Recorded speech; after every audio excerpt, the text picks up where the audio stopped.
বর্তমানে সারা বিশ্বে গরম আর গরম, থাকা যাচ্ছে না, টিকা যাচ্ছে না। একেবারে হুজুর সঠিক কথাই বলছেন। সাম্প্রতিক কালগুলাতে আসলে তো প্রচণ্ড গরম। এই যে কি ভয়ঙ্কর গরম! আমি গরমকালে ক্যালিফোর্নিয়া অঞ্চলে ছিলাম। তো এইখানে যে কি মারাত্মক গরম! ওরে বাপ, 40 তো দূরের কথা, 45, 46, 47, 48 ডিগ্রি সেন্টিগ্রেড পর্যন্ত উঠে যেত।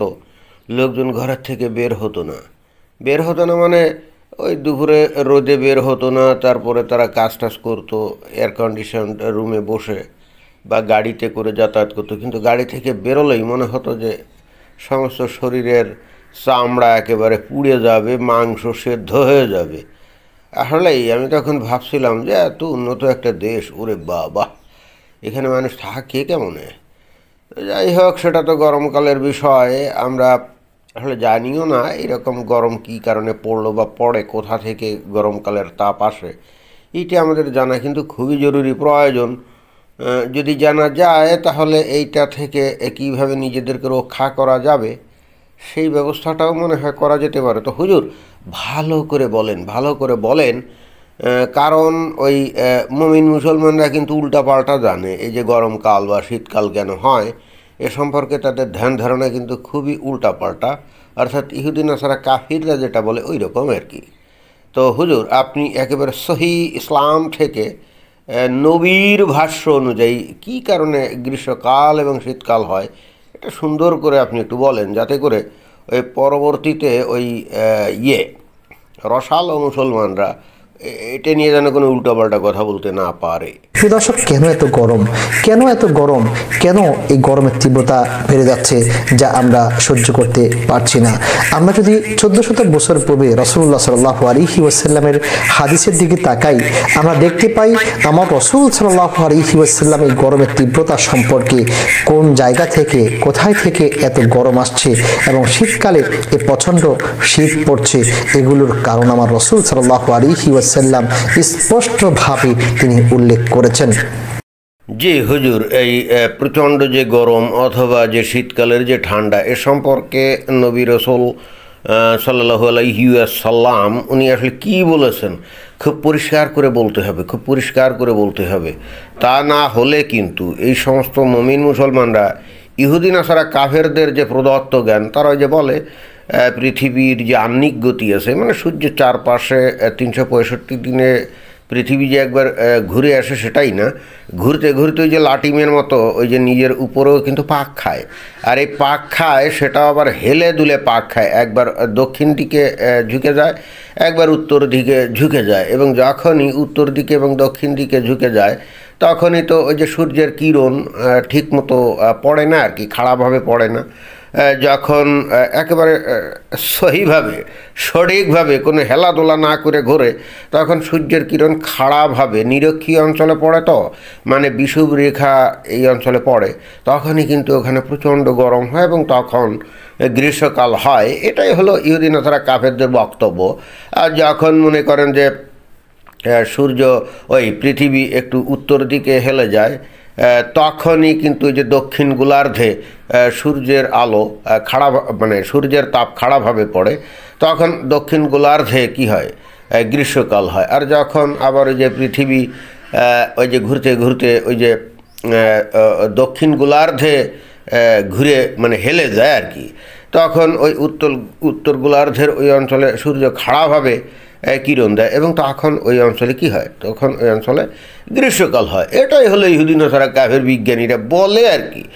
এখন আমাদের তো মানে যদি এরকম বিষয় থাকে যে নবী এ সম্পর্কে একেবারে সহি কথা বলে গেছেন, বিজ্ঞানের কথা বলে গেছেন কিভাবে গ্রীষ্মকাল হয় আর কিভাবে শীতকাল হয়, তাহলে নবীর কথা বাদ দিয়ে আমরা তো ইহুদি নাসারা কাফেরদের এই সমস্ত আলতু ফালতু কথা, ইমান বিধ্বংসী কথাবার্তা আমরা তো গ্রহণ করতে পারি না, তাই তো?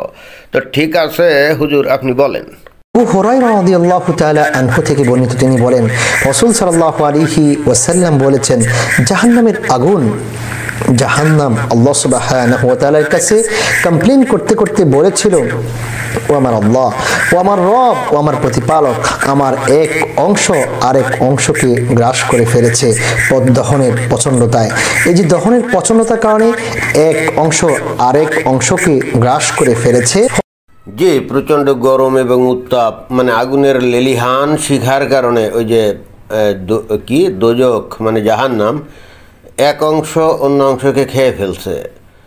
বিষয়টা কীরকম জানেন? বিষয়টা হলো আসলে খেয়ে ফেলছে মানে চতুর্দিকে দাউ দাউ করে আগুন জ্বলছে আর কি। হ্যাঁ, তো তারপরে ভালো করে পরিষ্কার করে বলেন। আল্লাহ সুবহানাহু ওয়া তাআলা জাহান্নামকে দুটি শ্বাস ফেলার অনুমতি দিয়েছেন। একটি হচ্ছে গ্রীষ্মকালে, গরমকালে, আরেকটি হচ্ছে শীতকালে। এবং রাসূল সাল্লাল্লাহু আলাইহি ওয়াসাল্লাম আরও বলছেন, আর সে দুটি হলো তোমরা গ্রীষ্মকালে যে প্রচণ্ড উত্তাপ এবং শীতকালে যে প্রচণ্ড ঠান্ডা অনুভব করো তাই হচ্ছে সেটি। অর্থাৎ গরমকালে আমরা গ্রীষ্মকালে যে প্রচণ্ড গরম অনুভব করতে পারি, গরম অনুভব করছি, এটি হচ্ছে জাহান্নামের শ্বাস। আবার শীতকালে আমরা যখন প্রচণ্ড ঠান্ডা অনুভব করি, যা সহ্য করা যায় না, সেটিও জাহান্নামের শ্বাস। তো দর্শক শ্রোতা বৃন্দ, আপনারা তো শুনলেন যে বেসিক্যালি নবী কি বলে গেছেন সেই 1400 বছর আগে, যে গরমকাল কেন হয়, এই যে প্রচণ্ড গরম কেন পড়ে এবং শীতকালে কেন ঠান্ডা লাগে আর কি, এটা কিন্তু নবী কিন্তু বলে গেছেন একেবারে পরিষ্কার সহি হাদিস। এখানে ওনার নাম কি জানি, ডক্টর ইসমাইল মাক্কি, এখন কিসের উপরে ডক্টরেট করলেন সেটা তো আসলে বুঝি না। তো যাই হোক, ওনার নিজের তো আর কোনো জ্ঞান নাই, উনি নবীর কাছ থেকে জ্ঞান আহরণ করে সেটাই বিতরণ করেন এবং আমাদের মাঝে উনি জ্ঞানের আলো ছড়িয়ে দেন। বেসিক্যালি উনি যেটা পরিষ্কার করে বুঝাতে পারেননি, যদিও বলার চেষ্টা করছেন, বাট আসলে পরিষ্কার হয় নাই।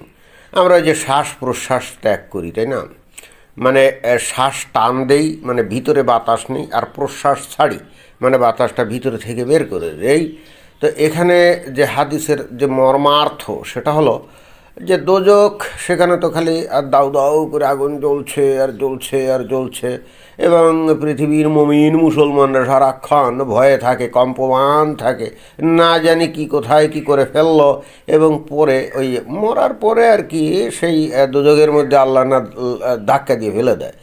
তো সেই দোজখ যেখানে নাকি লিলিহান শিখার মতো খালি আগুন জ্বলছে আর জ্বলছে, জ্বলছে আর জ্বলছে, সে যখন নিঃশ্বাস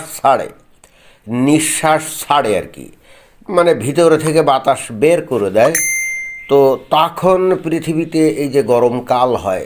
এবং কেন আপনারা বুঝতে পারছেন, কারণ দোজখের মধ্যে তো খালি প্রচণ্ড উত্তাপ, তাই না? তো সে যখন ভিতর থেকে বাতাসটা ছেড়ে দিবে, অর্থাৎ নিঃশ্বাস ত্যাগ করবে, তখন এই বাতাস প্রচণ্ড গরম হবে এবং ওটাই পৃথিবীতে আসে, এবং তখন আমরা প্রচণ্ড গরম অনুভব করি, এবং সেটাই হলো গ্রীষ্মকাল।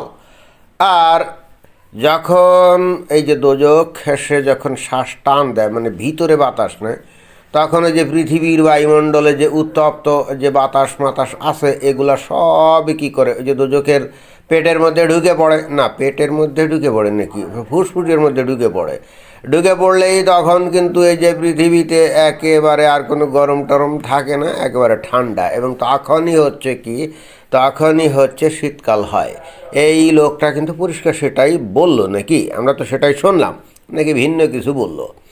তো এখন একটা প্রশ্ন উঠতে পারে, সেটা হলো যে আগে কিন্তু এত গরম আমরা অনুভব করতাম না, এত গরম আমরা পেতাম না, সাম্প্রতিককালে বেশ ভালোই বেশি গরম, মাত্রা ছাড়া গরম আর কি, মনে হয় যে জান একেবারে বের হয়ে যাবে ধড় থেকে, তাই তো?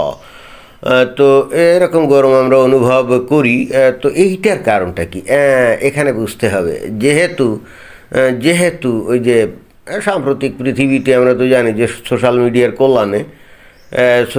কল্যাণে এই যে ইহুদি নাসারা কাফির, তারপরে উটকো নাস্তিক, সারাক্ষণ এরা কিন্তু যে নবীর পিছনে লেগে আছে, নবীর চরিত্রের কোথায় কি খুঁত আছে, কোথায় নবী কতগুলো 13টা না 14টা বিয়ে করছে, কোথায় নবী ওই যে 6 বছরের ছোট শিশু আয়েশাকে বিয়ে করছে, বা তার পালিত পুত্রের স্ত্রী মানে পুত্রবধূ জয়নাবকে বিয়ে করছে, এই সমস্ত মানে বিষয়গুলো খুঁটিয়ে খুঁটিয়ে বের করে নবীর চরিত্রকে কলঙ্কিত করার অপচেষ্টা তারা করে যাচ্ছে এবং একই সঙ্গে ইসলাম বিরোধী চক্রান্তে তারা লিপ্ত, তাই না? তো এইটা দেখে তো আল্লাহ আর চুপ থাকতে পারে না। বেসিক্যালি এই জন্যই ইহুদি নাসারা কাফির মুনাফিক মুরতাদ উটকো নাস্তিক এদেরকে একটু সাজা দেওয়ার জন্যে এই দোজখে বলছে, এই তুই একটু বেশি বেশি করে বাতাস, তোর ভিতরকার যে গরম বাতাস এটা পৃথিবীতে ছাড়। এবং তার ফলেই হচ্ছে কি, এবং শুধু গরম বাতাস ছাড়বি তাই না, বাতাসটাকে একটু বেশি উত্তাপ দিয়ে মানে উত্তপ্ত করে পাঠাবি। এবং ঠিক এই কারণে কিন্তু দুনিয়াতে এই যে আগের তুলনায় আমরা অনেক বেশি গরম পাচ্ছি। এইটা কিন্তু আমাদেরকে বুঝতে হবে। কিন্তু মুশকিলটা হচ্ছে যে এর ফলে ওই যে উটকো নাস্তিক ইহুদি নাসারা কাফেররা যেমন কষ্ট পাচ্ছে, মুমিন মুসলমানরাও তো কষ্ট পাচ্ছে। সুতরাং সেই জন্যে এইটা কিন্তু মুমিন মুসলমানের জন্য একটা পরীক্ষা হবে, বাট ইহুদি নাসারা কাফের উটকো নাস্তিকদের জন্য এটা কিন্তু আল্লাহর গজব। হ্যাঁ, এটাও কিন্তু মাথায় রাখতে হবে। তো যাই হোক, আমি আর ইলাবোরেশনে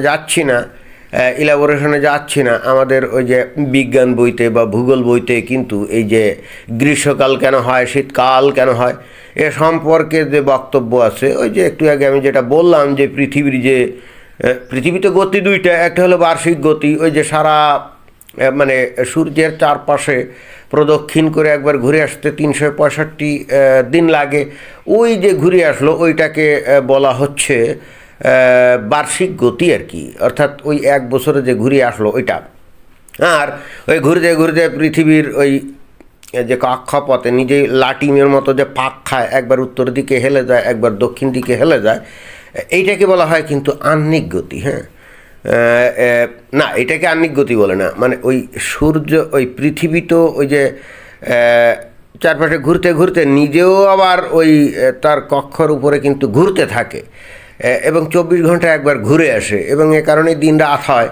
কিন্তু এই যে ঘোরে, এই ঘোরার মধ্যেও পৃথিবী কিন্তু ইনট্যাক্ট ভাবে ঘোরে না, সহিভাবে ঘোরে না, অর্থাৎ একবার উত্তর দিকে হেলে একবার দক্ষিণ দিকে হেলে। একটু আগে আমি যে বিষয়ে বললাম আর কি।